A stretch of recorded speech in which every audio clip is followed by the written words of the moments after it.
Hey everyone, welcome back to my YouTube channel. In this particular video, we'll be looking into an important concept in Markov chains called as steady state distribution. This helps us answer a very powerful question. After a long time in the Markov chain, what will happen to the system? We'll solve a complete numerical step by step. So I hope you all are excited. Without further delay, let's start. Now, what happens after a long time? That means if you run a Markov chain for many steps, initially, what happens? Initially, the distribution will always depend on where you started.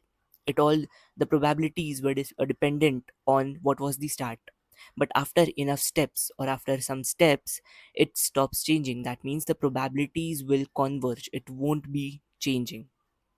This final stable distribution will be called as steady state distribution and it is denoted by pi star. Now, you can see this convergence over time, this particular distribution table over here. Let's say we have three different states: sunny, cloudy, and rainy.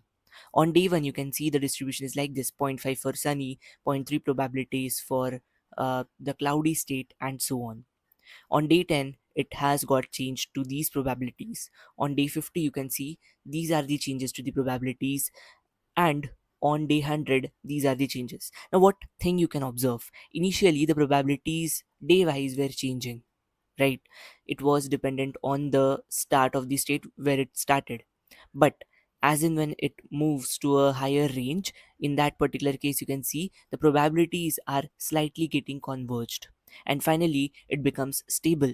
You can see on day 50 whatever probabilities we had, on day 100 also we had the same probabilities.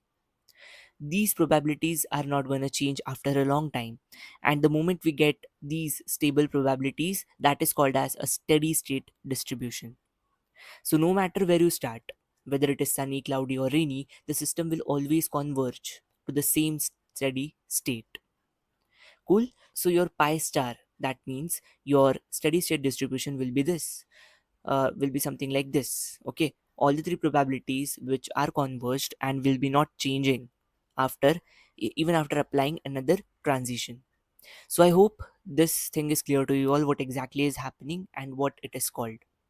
Now, the mathematical condition for steady state, it is this. Okay, this is how it is represented: pi star equals pi star multiplied by a, where a is your transition matrix.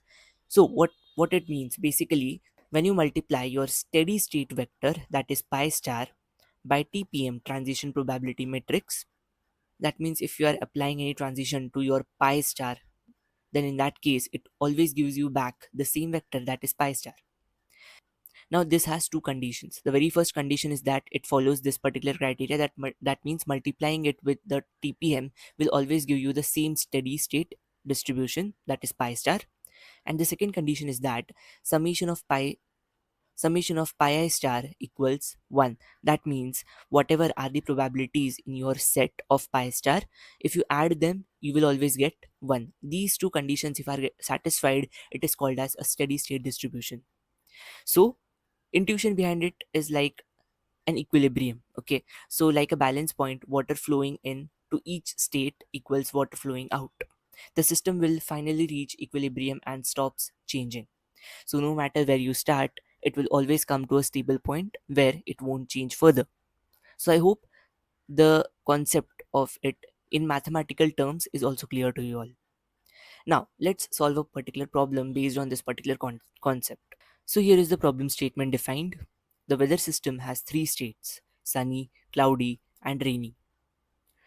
And the transition matrix A is also given to us. Okay, what is the transition probability for each transition is always is already given over here.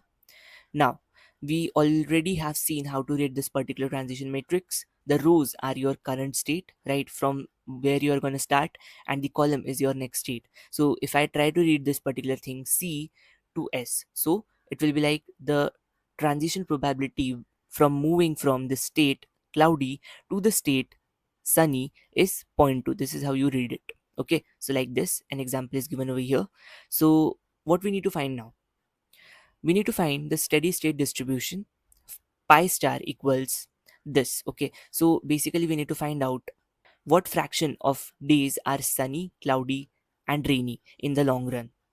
So I hope the problem statement is clear to you all. We need to find out the pi star, right? The probabilities, uh, the fractions of days where it is sunny, cloudy, or rainy. That means what percentage of days would be sunny, what percentage of days could be cloudy, and what percentage of days would be rainy in this particular system. So I hope the problem statement is clear. Now let's try to solve this particular problem step by step.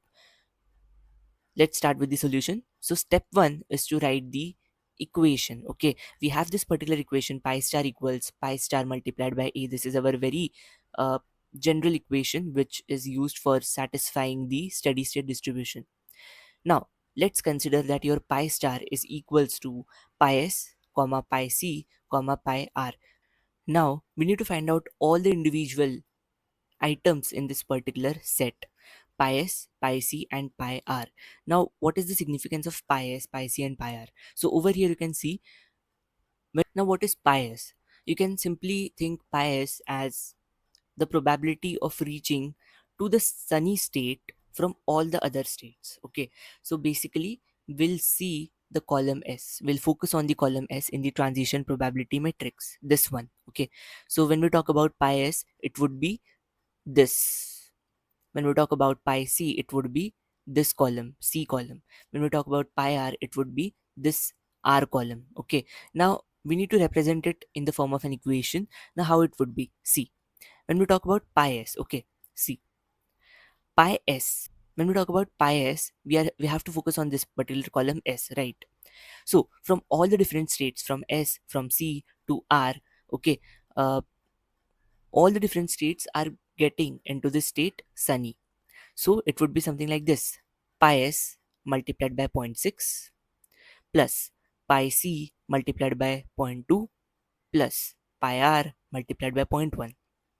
So the same thing we have written in this particular equation: zero point 0.6 pi s plus zero point 0.2 pi c plus zero point 0.1 pi r. This will be your pi s. Cool? Similarly, when we talk about column C, that means for pi C, it would be what? Focus on this particular column, C column. Okay, from all the three different states, S, C, R, we need to reach now C. So your pi C would be what? It will be zero point 0.3 multiplied by pi S plus zero point 0.5 multiplied by pi C plus zero point 0.4 multiplied by pi R. So the same thing I have written over here, right? Similarly, for the column R, that means pi R, it would be this: zero point 0.1 pi s plus zero point 0.3 pi c plus zero point 0.5 pi r, like this. Now you can see this particular thing we have achieved. We have got the equations of all the three states, right? Now that we have got all the three equations over here, we also have one more criteria, right? If you remember, for any steady state distribution, your pi star summation will always be equal to 1. What is your pi star? It is nothing but pi s plus pi c plus pi r, right? So if you add all of these, you will get 1. So this is your fourth equation. You have first equation as this, second as this, third as this, and fourth equation as this, right? Now these all equations, once you have got, now you can simply use different methodologies to solve these equations and find out your relevant values of the variables. So now in the step 2, we will be calculating the values. So I hope the step 1 is clear, the framing of equations. Now in step 2, we'll rearrange each equation. Okay, why we are rearranging? Because we want to find out the values of all the individuals, right? So your pi s, your first equation for pi s equals pi zero point 0.6 pi s plus zero point 0.2 pi c plus zero point 0.1 pi r. We'll rearrange this. How we'll rearrange? We'll just take all the pi s terms to one side, right? So pi s minus zero point 0.6 pi s equals zero point 0.2 pi c plus zero point 0.1 pi r. It will be zero point 0.4 pi s equals zero point 0.2 pi c plus zero point 0.1 pi r, like this. So I hope you're understanding what we have done. We just have rearranged this particular equation. So this become your first equation 1 dash, right? Similarly, we'll do it for the second equation also. We'll take all the pi c terms to one hand side. So your zero point 0.5 pi c equals zero point 0.3 pi s plus zero point 0.4 pi r. Similarly, for the equation 3, we'll take all the pi r terms to one hand side, right? So zero point 0.5 pi r will be equals to zero point 0.1 pi s plus zero point 0.3 pi c. This is your third equation. And you already have the fourth equation as pi s plus pi c plus pi r equals 1. Now you have all these four equations, right? So you can simply calculate the values of each variables, right? So what we'll do now, we'll be solving all these equations using the substitution method. So the strategy will be like express pi c and pi r in terms of pi s, and then use these equations in the sum condition. So what we'll do is, we have this equation 1, right?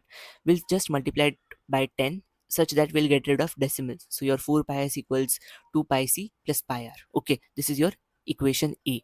Similarly, for the third equation, we'll again multiply it by 10. We'll get 5 pi r equals pi s plus 3 pi c. Now what we'll do is, we'll calculate the value of pi r, okay, and whatever the value we get for pi r, we'll substitute it in the first equation, right? So pi r equals pi s plus 3 pi c divided by 5. Now whatever value we have got for pi r, we'll put it in the equation A instead of pi r, okay? So your 4 pi s will be equals to 2 pi c plus pi s plus 3 pi c divided by 5. Now just solve this, we'll get an equation as 19 pi s equals 13 pi c. Now we'll calculate the value of pi c, it will be 19 by 3 pi s. Okay, we have got this particular equation C. Cool. Now once we have got this equation C, we'll be finding the pi r value now. Okay, so substitute C in B. So we'll substitute the value of pi c in the equation B. We'll get the value of pi r. So if you calculate all of this, you will get pi r equals 70 pi s divided by 65. Then you will get pi r as 14 by 13 pi s. This is your equation D. So we have got pi c value, we have got pi r values in terms of pi s, right? Now what we can do is, you can use this particular equation pi s plus pi c plus pi r equals 1, right? This universal equation. So substituting the values of pi c and pi r in terms of pi s, you get pi s plus 19 by 3 pi s instead of pi c plus 14 by 13 pi s instead of pi r equals 1. Now you can simply solve this particular equation and get the value of pi s as 13 by 46. Now once you get this particular value, you can find the values of pi c and pi r respectively. So your pi c, by substituting it in the equations, you get 19 by 46 as the value. For pi r, your value will be 14 by 46. So now that we have got all the three different values of pi s, pi c and pi r respectively, you can simply check whether all these values are satisfying the conditions. You can plug in the values in this particular equation, pi s plus pi c plus pi r, it should be equal to 1. So yes, if you add all of these, you get 46 by 46, which is equals to 1. So I hope what we have done till here is clear to you all. We just have found out the values of pi s, pi c and pi r with the help of the substitution method. Now once we calculate the values of all these three variables, now we'll do the verification and jotting down the final answer. Okay, so we have got this particular thing, pi s value 13 by 46 and all others. We have this in fractions, let's convert it into decimals. So just divide this, you get pi s as 0.2826, pi c as 0.4130 and so on. Again check the condition, add all of the decimal values, you should get 1. So yes, we are getting 1, right? Now the next step, once we have got this particular values of pi, next step is to check the another condition. The first condition is satisfied, right? It is equal to 1. But the second condition states that pi star a equals to pi star, it should always come as pi star. So what we'll do is, we'll now have to check this particular criteria. For pi s, we'll see. So zero point 0.6. So what was the equation of pi s? It was, let me show you that. See, for pi s, it was 0 0.6 pi s plus 0.2 pi c plus 0.1 pi r. So in this particular equation, we'll just plug in all the values of pi c, pi s and pi r. We get what? We get this 0.6 multiplied by 0.2826 plus and so on. When you solve this, you get, for pi s you get 0.2826. You again get the value same, right? For pi s you get the value again as 0.2826. So similarly, if you check for pi c and pi r, you will get the same values. Both the conditions, the sum equals 1 and the second is this particular criteria pi star a equals pi star. This both conditions are getting satisfied. So your steady state distribution is these values. Okay, so if we convert all these values in terms of percentages, we get 28.26% for sunny, 41.30% for cloudy, and 30.43% for rainy. So what is the meaning of it? Out of all the days in your system, 28.26% of days will be sunny, 41.3 percentage of days would be cloudy, and 30.43 percentage of days would be rainy. So this is the significance of this particular thing, whatever we have seen. This is your final answer. This is how you solve the particular problem statement whenever it is given in front of you. Now, the same meaning is given over here. In the long run, regardless of today's weather, you will have 28 percentage of days as sunny, 41 as cloudy, and 30% of days would be rainy. So property 1, independence, starting state doesn't matter, right? Whether your starting state is sunny, cloudy, or rainy, the system will always converge to the same pi star, right? And you can also have the property 2 as long run average. So out of 100 days, if you have in your system, expect approximately 28 days as sunny, 41 as cloudy, and 30 as rainy. So this is your system's natural equilibrium. So I hope you're understanding this. So this was the significance behind me teaching you this particular topic of steady state distribution. I hope you have understood the entire topic in detail. I hope the problem statement is also clear and the solution of it is also clear to you all. If you guys have any single doubt, then you can straight away put it in the comment section. I'll be happy to solve it. For more such videos, do like, share, and subscribe to my channel. Also hit the bell icon and don't forget to follow me on Instagram. Please join me on Telegram. Thanks for watching. Have a good day ahead.